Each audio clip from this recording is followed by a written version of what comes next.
محترم ناظرین و سامعین، السلام علیکم ورحمۃ اللہ تعالی وبرکاتہ۔ لک الحمد یا اللہ والصلاۃ والسلام علی رسول اللہ صلی اللہ تعالی علیہ وسلم۔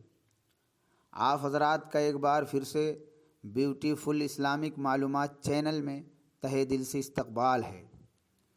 گزشتہ رات میرے ایک ساتھی نے مجھ سے فون پر پوچھا کہ حضرت عائشہ رضی اللہ عنہا کا وصال کس دن ہوا اور آپ کی نماز جنازہ کس نے پڑھائی؟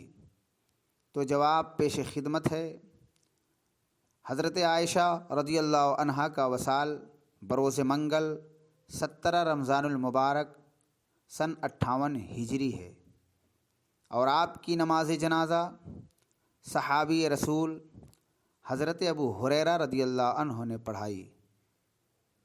ابن اثیر نے اسد الغابہ فی معرفت الصحابہ اور محدث دہلوی نے مدارج النبوہ میں اس بات کا ذکر کیا ہے۔ سو پلیز آپ حضرات میرے چینل بیوٹیفل اسلامک معلومات کو سبسکرائب کریں۔ آگے آپ کو انشاءاللہ نئی جانکاری اور دینی معلومات فراہم ہوتی رہے گی۔